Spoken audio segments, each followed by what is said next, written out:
Court room ഡ്രാമാസിന്റെ fan ആണ് നിങ്ങൾ വെച്ചാൽ നിങ്ങൾ കണ്ടിരിക്കേണ്ട ഒരു സീരീസ് ആണ് ക്രിമിനൽ ജസ്റ്റിസ്. സോ നമുക്ക് വേണമെങ്കിൽ കോർട്ട് റൂം ഡ്രാമാസിന്റെ സൂപ്പർ മാർക്കറ്റ് എന്ന് വേണമെങ്കിൽ പറയാം. എല്ലാം ക്വാളിറ്റി സാധനങ്ങളാണ്. സോ അതിന്റെ 4ാമത്തെ സീസൺ ആ ഫാമിലി മാറ്റർ OTT റിലീസ് ചെയ്തിട്ടുണ്ട്. ജിയോ ഹോട്ട്സ്റ്റാറിലാണ് സ്ട്രീം ചെയ്യുന്നത്. ആദ്യം 3 എപ്പിസോഡ് ഇറങ്ങിയിട്ടുണ്ടായിരുന്നു. പിന്നെ എല്ലാ വ്യാഴാഴ്ചയും ഓരോ എപ്പിസോഡ് ഇറങ്ങി. ഫൈനലി 8 എപ്പിസോഡ് ഇപ്പൊ ഇറങ്ങിയിട്ടുണ്ട്. കിഡു പറഞ്ഞ വൺ കിഡു. സോ ഞാൻ യൂഷ്വലി ക്രിമിനൽ ജസ്റ്റിസിന്റെ ഓരോ സീസൺസ് തമ്മിൽ കമ്പയർ ചെയ്യാറില്ല. എല്ലാം ക്വാളിറ്റി സാധനങ്ങൾ തന്നെയാണ്. പക്ഷെ ഫസ്റ്റ് സീസൺ കണ്ടതിന് ശേഷം ഇത്ര സാറ്റിസ്ഫാക്ഷൻ തന്ന ഒരു സീസൺ ഉണ്ടാവില്ല. അടിപൊളിയായിരുന്നു. സോ നിങ്ങളിപ്പോ ക്രിമിനൽ ജസ്റ്റിസ് ഇന്നവരെ കണ്ടിട്ടില്ല വെച്ചാൽ ഡയറക്റ്റ് ആയിട്ട് സീസൺ 4 കാണാം. വലിയ പ്രശ്നമൊന്നുമില്ല. കാരണം പ്രോപ്പർ ആയിട്ട് വലിയ ലിങ്കും കാര്യങ്ങളൊന്നുമില്ല. പക്ഷേ ഇതിലത്തെ മെയിൻ ലീഡ് മാധവ് മിശ്ര അല്ലെങ്കിൽ മാധവ് ജി, നമ്മുടെ പങ്കജ് ത്രിപാഠി ചെയ്ത ക്യാരക്ടർ എന്താണ്, എങ്ങനെയാണ് എന്നൊക്കെ അറിയണം വെച്ചാൽ നിങ്ങളെ ഫസ്റ്റ് സീസൺ തൊട്ട് കാണണം. ത്രൂ ഔട്ട് ദ സീരീസ് അല്ലെങ്കിൽ ഈ സീസണിന്റെയും എല്ലാ സീസണിന്റെയും ബാക്ക് ബോൺ അങ്ങേര് തന്നെയാണ്. കിഡു ആക്ടറാണ്. He such an amazing actor. നമുക്ക് തോന്നില്ല ഇത് ഇന്നൊരാൾ ചെയ്ത ഇതിലും നന്നാവുമെന്ന് തോന്നുന്നില്ല. കാരണം പങ്കജ് ത്രിപാഠി വേറെ ലെവൽ തന്നെയാണ്. സോ അങ്ങേരെ ഔട്ട് പെർഫോം ചെയ്യുക എന്നുള്ളത് പ്രാക്ടിക്കലി ഇമ്പോസിബിൾ എന്ന് തന്നെ പറയാം. പക്ഷെ ഈ സീസണിൽ അത് നടന്നിട്ടുണ്ട്. ഇതിൽ എനിക്ക് തോന്നുന്നു അഞ്ജു നാഗ്പാൽ പറഞ്ഞ ക്യാരക്ടർ ചെയ്ത ഒരു ആക്ടർ ഉണ്ട്. ഓയ്യോ, towards end certain emotional scenes ഉണ്ട്. വേറെ ലെവൽ പെർഫോമൻസ് ആയിരുന്നു. പങ്കജ് ത്രിപാഠിയുടെ മുകളിൽ പോയി എന്ന് വേണമെങ്കിൽ പറയാം. അത്രയും അടിപൊളിയായിട്ടാണ് അവർ പെർഫോം ചെയ്തിരിക്കുന്നത്.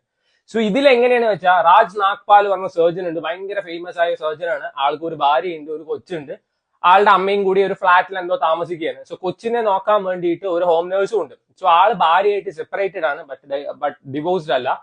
ഹോം നേഴ്സ് ആയിട്ട് ഒരു റിലേഷൻഷിപ്പും കാര്യങ്ങളൊക്കെ ഉണ്ടാവാണ്. പെട്ടെന്ന് ആ കൊച്ചു മരിക്കുന്നു. അത് മേർഡർ ആണോ, ആരാണ് കൊന്നത്, അല്ലെങ്കിൽ ആത്മഹത്യ ചെയ്താണോ, ഇതൊക്കെ കണ്ടുപിടിക്കുന്നതാണ് ഈ സീരീസ്.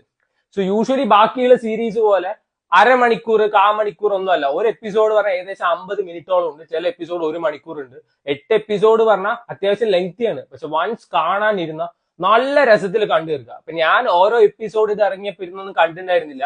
എനിക്ക് ഫുൾ ആയിട്ട് ഒരൊറ്റ അടിക്ക് ഇരുന്ന് കാണണം പറഞ്ഞിട്ട് ഞാൻ ഇന്നലെയാണ് ഇത് ഫുൾ ഇരുന്ന് കണ്ടത്. നല്ല രസമായിരുന്നു. അത്യാവശ്യം ട്വിസ്റ്റ് ടേൺസ് ഇതൊക്കെയാണ് കോർട്ട് റൂം ഡ്രാമ. നമുക്ക് ഇമോഷണൽ സീൻസ് കാണാം, മെസ്സേജസ് കാണാം.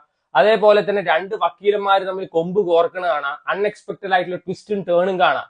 അല്ലാതെ വെർഡിക്റ്റ് അല്ലെങ്കിൽ മറ്റേ യുദ്ധകാണ്ഡം ചാപ്റ്റർ 2 എന്നൊക്കെ പറഞ്ഞിട്ട് കോമഡി സ്കിറ്റ് എടുത്ത് വെക്കുന്നതല്ല കോർട്ട് റൂം ഡ്രാമ. ക്വാളിറ്റീസ് ആണ്. അതാണ് ക്രിമിനൽ ജസ്റ്റിസ് നമുക്ക് ഓഫർ ചെയ്യുന്നത്. അടിപൊളിയാണ്. സോ ഇതില് നമ്മുടെ മാധവ് ജി അല്ലെങ്കിൽ മാധവ് മിശ്രയ്ക്ക് വന്നിട്ട് ആളെ ഒരു ഇൻഷുറൻസ് ഫേം വന്നിട്ട് അവരെ വക്കീലാക്കി മാറ്റുന്നതാണ് ഇതിൽ കാണിക്കുന്നത്. സോ പക്ഷെ അങ്ങേർക്ക് അതൊന്നും വലിയ താല്പര്യമില്ല. അങ്ങേര് അത് വിട്ടിട്ട് പിന്നെ വരുന്നുണ്ട്. സോ അതിൽ അവർ പറയുന്നത് ഞങ്ങൾ നിങ്ങളെ സെലക്ട് ചെയ്ത് എന്തുകൊണ്ടാണെന്ന് വെച്ചാൽ നിങ്ങളെ കണ്ടു കഴിഞ്ഞ ഒരു ഓർഡിനറി മാൻ ആയിട്ട് തോന്നും. അതുകൊണ്ടാണ് നിങ്ങളെ സെലക്ട് ചെയ്തെന്നൊക്കെ പറയുന്നുണ്ട്. നല്ല രസമാണ്. അത്യാവശ്യം ട്വിസ്റ്റും ടേണും ലാസ്റ്റ്